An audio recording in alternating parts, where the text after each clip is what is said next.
Bonjour et bienvenue dans cette nouvelle vidéo après un gros mois d'arrêt pour des raisons personnelles. Rien de grave, je vous rassure, mais voilà, il fallait que j'avais des choses à faire. Mais je suis de retour et pour cette année 2020, pour cette première vidéo de l'année, je me suis dit, allez, faisons un petit récapitulatif des événements les plus importants, des événements qui ont marqué la Corée du Sud en 2019.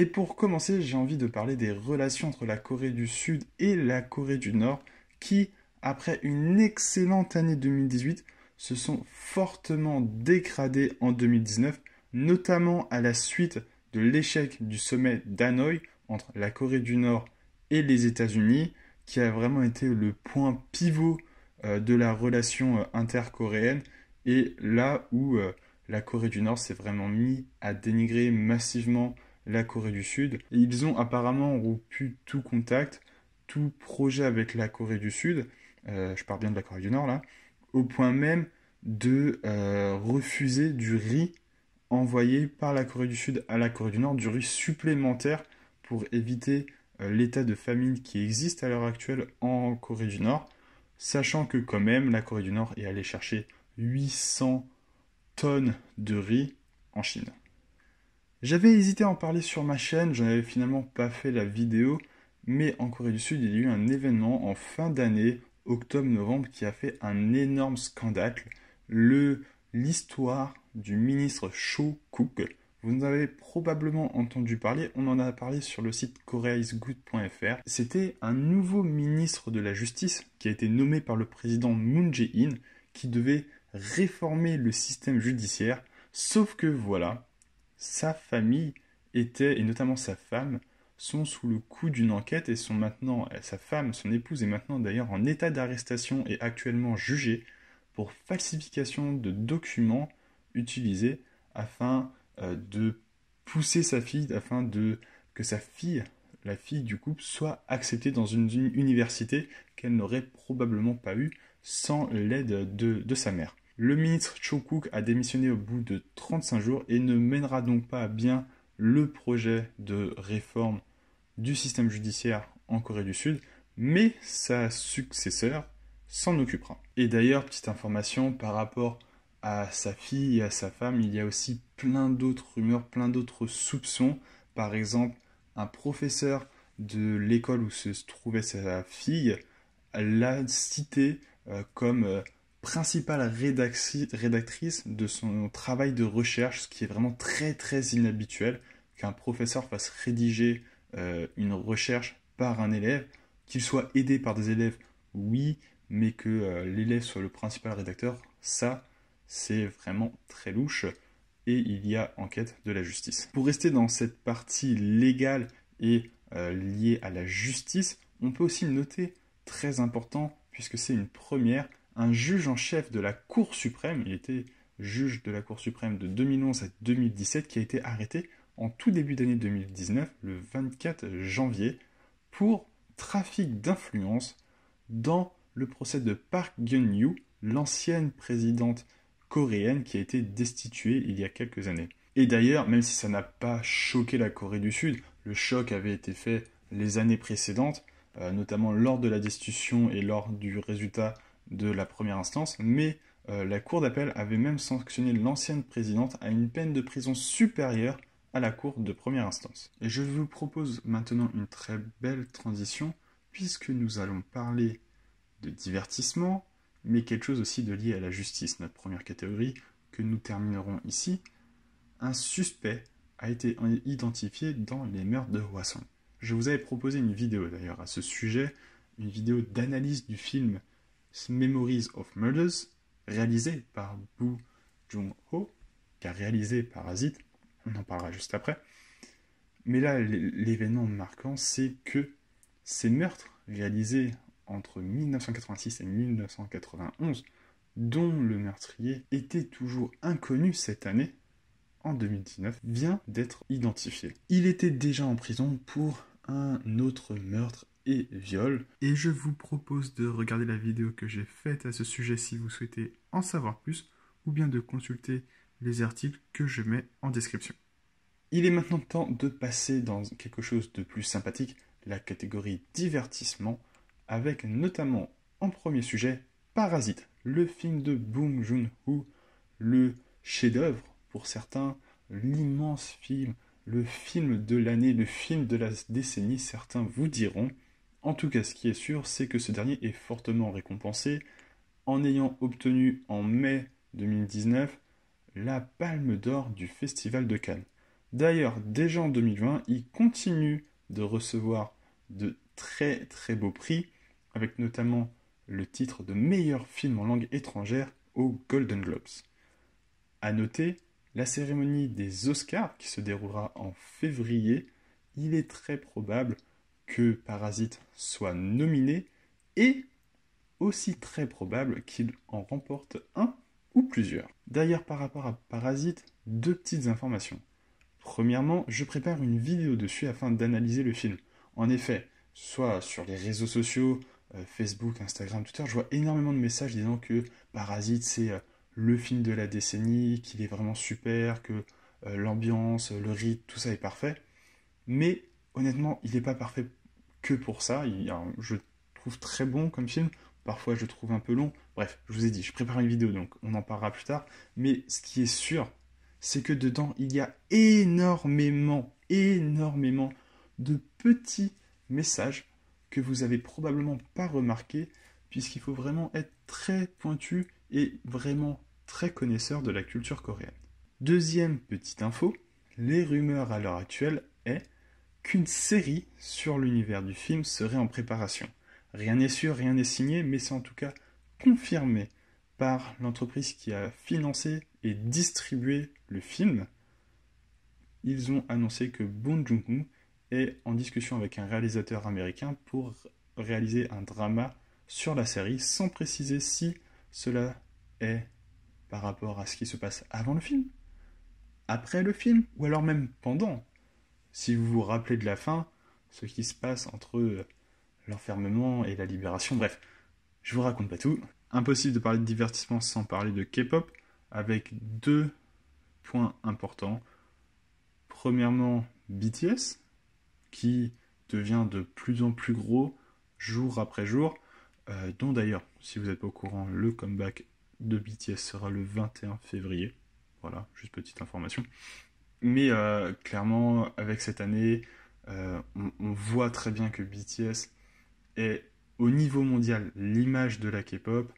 Évidemment, si on parle de K-pop et de l'année 2019, on est obligé de parler de Seungri et de l'affaire du Burning Sun, et même plus grandement de YG.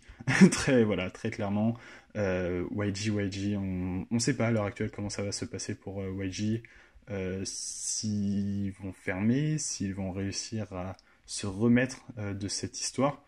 Il faut savoir, donc, pour l'instant, il y a encore des procès en cours, notamment envers Sun Lee. Il y a eu aussi pas mal de personnes innocentées dans toutes ces histoires.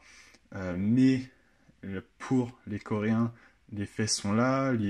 Au niveau du mental, enfin de l'image de YG en général, ça a énormément diminué. Pareil pour Big Bang. Est-ce que Big Bang va re-signer à YG ou est-ce que Big Bang va mourir tout simplement? Alors, à l'heure actuelle, la rumeur, d'ailleurs c'est pas une rumeur, mais ils ont été confirmés pour Coachella 2020, à savoir est-ce que ce sera des reprises ou un comeback, est-ce qu'il y aura un comeback derrière, bref, pour l'instant, tout cela, ce n'est pas sûr pour 2020, mais en 2019, la grosse affaire, c'est l'histoire des viols, des vidéos tournées lors des viols. D'ailleurs, deux chanteurs, Jung Jung-young et Choi Jung-hoon, ont été condamnés respectivement à 6 et 5 ans de prison pour viol, destruction de vidéos, espion, donc c'est-à-dire qu'ils ont filmé en secret, ils ont partagé ça sur des groupes cacao. Donc voilà, il y a eu ça énormément, cette histoire a énormément terni l'image de la K-pop sur cette année 2019 et les conséquences sont encore présentes. Quand je disais, juste une petite information, si certains sont pas au courant, est-ce que YG devra fermer? Il faut savoir que YG peut potentiellement devoir donner énormément d'argent à un de ses investisseurs qui est une filiale de LVMH. puisque la filiale de LVMH, lorsqu'elle a investi de l'argent dans YG, a passé un contrat. Pour avoir les montants exacts et la situation exacte, je vous mets un article, un lien d'un article en description pour que vous puissiez vous informer de tout ça.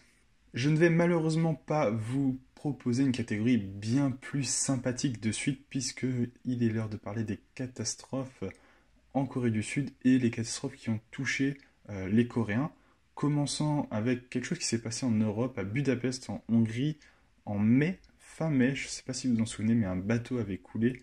Il y avait à l'intérieur 33 touristes sud-coréens et 2 membres d'équipage hongrois. Lorsque le bateau a coulé suite à une collision avec un autre navire, 25 Coréens sont morts et un est toujours porté disparu. Sachant que le mois juste avant, le mois d'avril, il y a eu un très gros incendie dans la province de Gangwon, en Corée du Sud. 3 jours d'incendie faisant 2 morts et dont plus de 2800 hectares de terre détruites par l'incendie.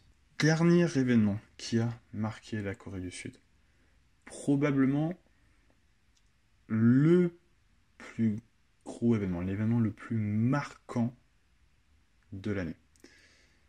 Honnêtement, je sais pas ce qui a marqué le plus il y a vraiment des choses très très marquantes dans ce que je vous ai proposé. Alors sommet d'Hanoï, honnêtement, les relations Corée du Nord, Corée du Sud, ça les choque plus trop. Depuis des années, ça fait des hauts et des bas. Ça fait depuis la séparation Corée du Nord, Corée du Sud, ça a toujours été comme ça, donc ça les choque plus trop. L'histoire du ministre, ça a plutôt marqué, ça avait énormément divisé aussi, parce qu'il y avait eu évidemment des manifestations demandant la destitution, mais des manifestations aussi prônant le maintien du ministre, qui a au final, comme je disais, démissionné. Les catastrophes, évidemment, des catastrophes, il y a des personnes qui meurent, donc ça choque tout le temps.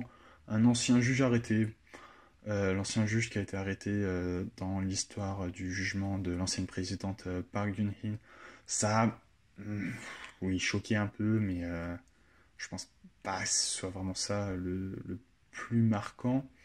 Hwasong. Hwasong, ça a énormément marqué la Corée du Sud. Je m'en souviens, c'est moi qui l'ai... Je l'avais vu dans la nuit, et je l'ai dit à ma copine, et elle était vraiment étonnée, parce que c'est une histoire que tout le monde connaît.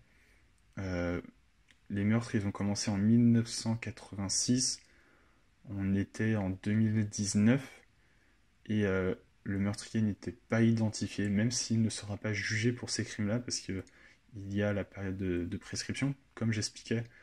C'est vrai, je ne l'ai pas dit d'ailleurs, mais j'avais fait une vidéo pour comparer le film Memories of Murders et les meurtres de Hwasong. N'hésitez pas à aller la voir si cette histoire vous intéresse, mais voilà.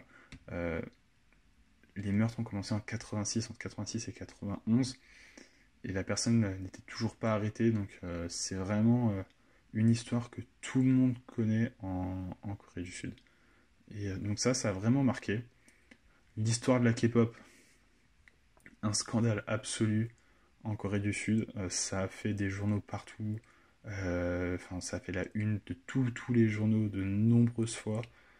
Et je vous explique pas aussi à quel point, lorsque le juge a déclaré qu'il n'y avait pas assez de preuves à l'encontre de Sun Lee pour le mettre en état d'arrestation, le tollé, le choc, honnêtement, j'en ai parlé à des amis coréens, ils étaient choqués de cette décision, ils savaient pas, ils étaient énervés, ils savaient pas comment réagir, ils disaient mais franchement l'image que ça donne, le machin, tout ça, c'est n'importe quoi, je pensais jamais que ça arriverait, il était censé tomber, machin, je vous promets, hein, c'était comme ça a énormément choqué cette histoire de scandale sexuel, et parce qu'en plus c'est beaucoup plus gros que ça, hein, il y a eu des histoires de drogue aussi à l'intérieur, enfin c'était vraiment aller très très loin.